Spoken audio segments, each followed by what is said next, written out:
né, o próprio ele vem criando lá de baixo, a gente tem os centros de estudos, as escolas, tem a Fundação Vicentim também que dá um apoio.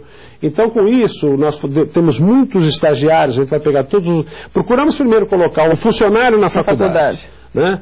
E depois ele continua na própria empresa. Hoje em dia lá na Montes Claros abriu uma escola de engenharia e nós devemos ter próximo a 20 estagiários lá. Aqui em Belo Horizonte também devemos ter por volta de 10 ou 15 estagiários. Permanentemente existem esses estágios, as pessoas vão fazendo, e a gente sempre vai escolhendo aquelas pessoas que no nosso interesse são os melhores, né? Mas aqueles que estão melhor dentro da filosofia da empresa, que são os mais proativos, vamos falar assim, que é um termo que está bastante em voga, né? Para continuar dentro da empresa. Então, isso não é só feito no nível gerencial, no nível hierárquico superior também, isso é feito também com o peão, aquele peão que entra para varrer o chão da fábrica, ele vai sendo promovido, né? Pra você ter uma ideia, o primeiro funcionário que eu contratei, em 1971, até hoje ele trabalha conosco. Foi o primeiro, foi uma coincidência, né?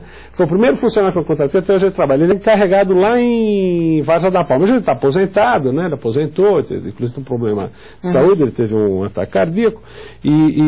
Mas ele ainda de vez em quando tem um problema no forno, ainda o nosso diretor o chama lá para dar alguma sugestão, alguma opinião de como operar o forno. Então isso foi uma tendência que a gente foi fazendo dentro da RIMA, dessas promoções. Eu acho que isso é importante. E o funcionário novo, que ele não acredita muito no que a empresa coloca no quadro de aviso, né? É normal isso. Ele vai conversar com o colega dele. Mesmo quando o sujeito vai para o exército, vai para qualquer outro lugar, ele conversa com aquele que está do lado. Na escola, é a mesma coisa, né?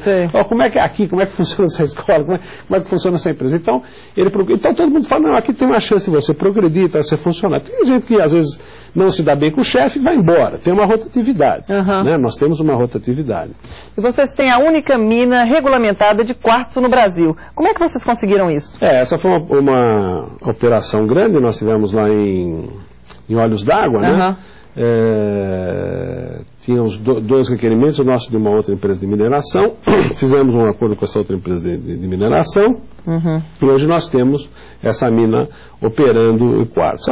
Os nossos concorrentes, que ainda não estão com as suas operações regularizadas, estão praticamente regularizando hoje, e nós somos pioneiros nisso, e para nós foi bastante proveitoso porque nos possibilitou um aumento de escala, né? E o quartzo é muito importante, né, na metalurgia? Na metalurgia do produto que a gente fabrica, que é o silício metálico e o magnésio, ele é um metal que não tem um valor agregado muito alto, porque ele não pode ser exportado, mas ele tem que ser utilizado localmente. Então, ele, em termos econômicos, ele não tem um valor elevado, mas em termos estratégicos ele tem. Então, hoje em dia, nós estamos com essa mina em Olhos d'Água, que é próxima a Bocaiúva, e ela supre as fábricas de Bocaiúva, de Capitão Enéas e de Várzea da Palma, todo o nosso quartzo vem de lá, e temos mais 2 minas já prontinhas para, quando essa se exaurir, que vai levar mais uns... Estamos ainda fazendo novas pesquisas lá, deve se prorrogar mais aí por alguns anos, mas eu imagino que dentro de mais uns 10 anos a gente deve ir para uma segunda jazida que nós temos em outros municípios, todos no norte de Minas. Né? E esse planejamento é muito difícil, né? Você tem que estar sempre pensando na frente, né? É difícil, caro, e geologia não é uma ciência, apesar de a pessoa fazer um teste vocacional, e como se fosse uma ciência exata, a geologia não é uma ciência muito exata, ela é quase exata. Os geólogos aqui vão achar que eu estou falando um pouco de exagero, os engenheiros de Minas também, por ser metalurgista e tal, mas é muito difícil a pessoa prever o que tem prever o que está embaixo da terra. Né? Então as pesquisas têm que ser muito bem feitas, leva muito tempo, às vezes você tem uma expectativa de que vai ter uma grande reserva e no final a análise química não funciona. Teve um caso, nós temos achado uma grande reserva de quartzo do lado da fábrica de Várzea da Palma, 50 quilômetros da fábrica, uma maravilha, análise química, uma beleza. Quando a gente foi fazer um teste chamado teste de crepitação, o quartzo crepitou todo, então ele não pode, porque quando a gente for ele vira pó, né? Então esse minério não pode ser usado, nós estamos com uma expectativa muito grande. Então leva-se muito tempo e é investido muito dinheiro, tempo e dinheiro nesse tipo de operação buscando o quartzo. E um outro lugar que também é investido muita coisa, e aí nós temos uma grande quantidade de funcionários na área florestal, né? Nós temos um plantio grande, vamos agora para um plantio de praticamente quase 6.000 hectares de eucalipto por ano, E produzimos uma quantidade de carvão vegetal bastante grande, estamos, como todas as empresas que estão investindo nessa área de eucalipto, aproveitando agora os clones, etc. Basicamente em 3 municípios, todos no norte de Minas. Né, Nós vamos falar então do carvão vegetal no segundo bloco. Tá bom. Vamos para um rápido intervalo e daqui a pouco você vai conhecer o maior momento de decisão na trajetória do empresário Ricardo Vicentim. Até já!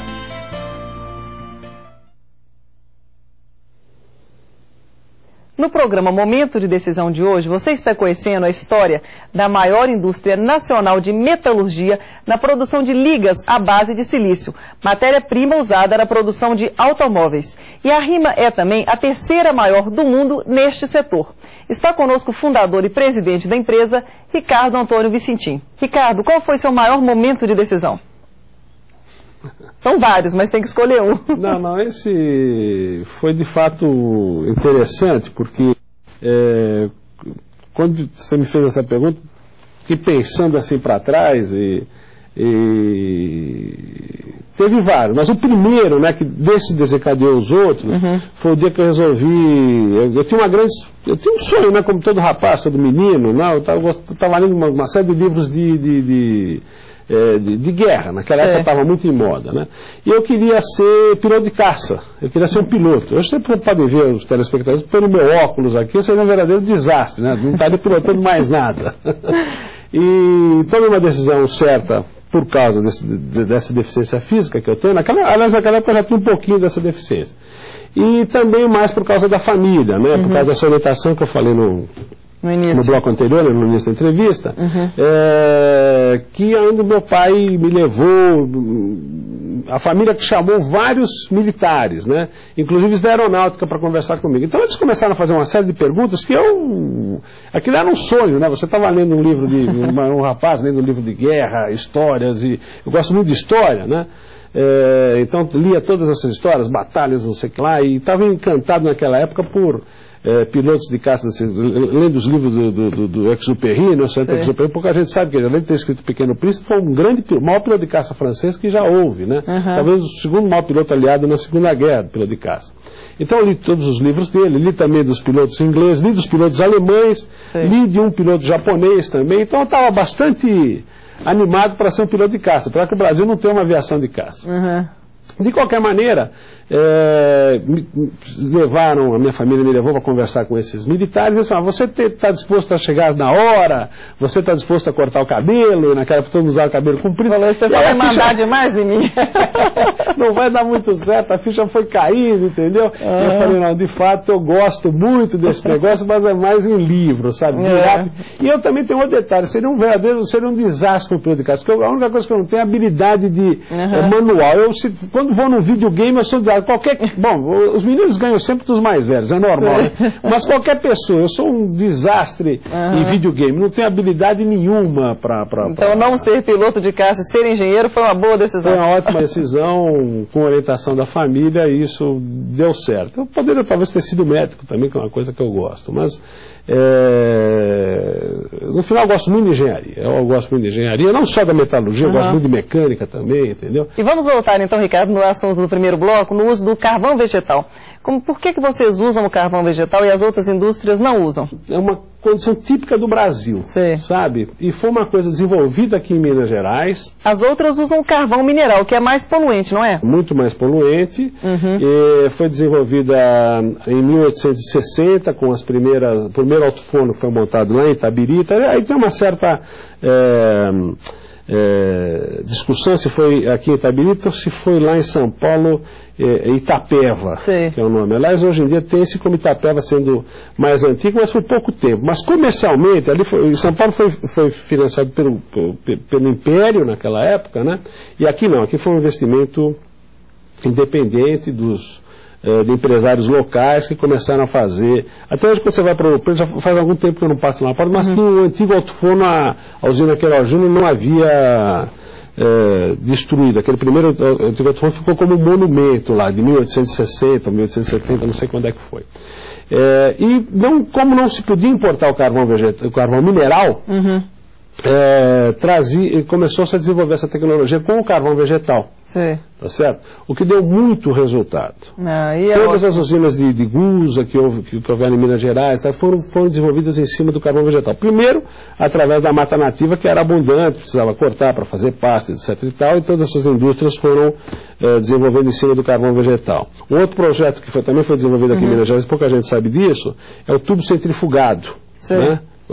O tubo centrifugado foi um processo desenvolvido aqui em Caeté.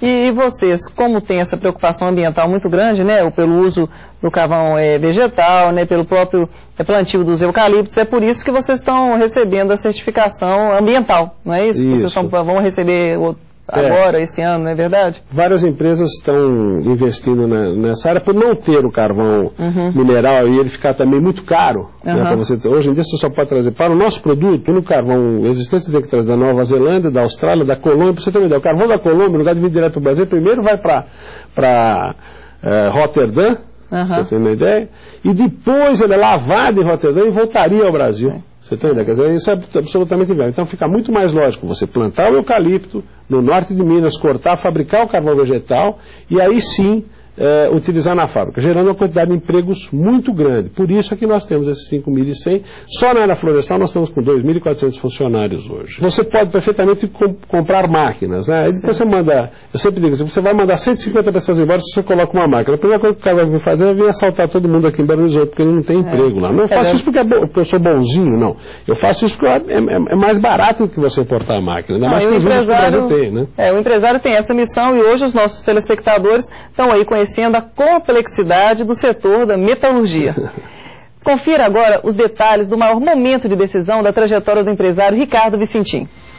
O maior momento de decisão na vida do empresário Ricardo Vicentim foi a escolha profissional. Desde a adolescência ele tinha vontade de ser piloto de caça, mas acabou optando pelo vestibular de engenharia metalúrgica. A família, apesar do envolvimento com a engenharia, não o pressionou. Mas Ricardo hoje agradece a decisão tomada. Segundo ele, como piloto dificilmente estaria realizado, pois não tinha o perfil adequado para ser um militar. Como engenheiro, teve a oportunidade de causar impacto no mercado, fundando uma empresa de metalurgia que viria a se tornar líder nacional na produção de silício metálico e a terceira maior no mundo. Bom, Ricardo, eu queria agradecer a sua participação e desejar muito sucesso para a RIMA. Muito obrigado, Helena. Eu também agradeço muito o convite e um abraço a todos os telespectadores. Muito obrigado. Desculpa aí, talvez eu tenha sido assim um pouco prolixo, né? Mas de fato não é o meu ramo, né? Talvez eu pudesse até ter sido um entrevistador, também não daria certo. Não, mas foi ótimo. E é realmente uma entrevista única para os nossos telespectadores, devido à complexidade, devido à sua experiência no setor. Muito obrigado. Um abraço a todos.